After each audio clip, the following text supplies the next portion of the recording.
وعن أبي هريرة رضي الله تعالى عنه قال قال رسول الله صلى الله عليه وسلم لكل نبي دعوة مستجابة فتعجل كل نبي دعوته وإني اختبأت دعوتي شفاعة لأمتي إلى يوم القيامة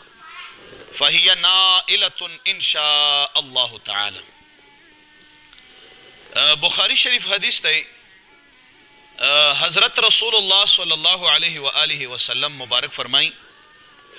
چې په دې دنیا کې الله تبارک وتعالی هر یو نبی ته یو دعا ورکړې وه چې اے انبیاء کرامو تاسو په دنیا کې چې ما نه کومه یو دعا مو غواړو یو دعا هغه به زه خامخا قبلوم. نبی کریم صلی الله علیه وآلہ وسلم فرمائی هر یو نبی دا دعا استعمال کړه هر یو نبی دغه دعا وغوښتله په دنیا کې خو ما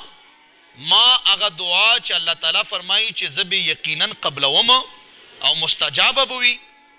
نو دی مبارک فرمایي چې ما خپله دعا د ورځې د قیامت د شفاعت د امت لپاره وساتله فهي نائلة او هغه رسیدلې ده مطلب چې هغه دعا به ما ته ملاویږي او زه به یې غواړم او انشاءالله قبلیږي به. نو دا لږه د نبي پاک علیه السلام دغې امت سره مهرباني رحم او هر وخت د رحم معامله کړې ده هر وخت د امت په فکر کې و او لامکان کې که ګوریم د امت سوال دی په ځمکه باندې که ژړا او فریاد ګورې او که تهجد و دعاګانې دي د امت سوال دی.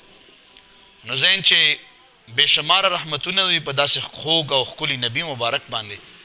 چې هغه خپل امت په یوه شي کې هم نه هیر کړی امت لم پکار دی چې دی مبارک په درود او سلام او دی په خپلو سنتو طریقو د ده مبارک په عشق او په محبت کې هیر نه کړي. الله تعالی زموږ تاسو ایمان سلامت کړي.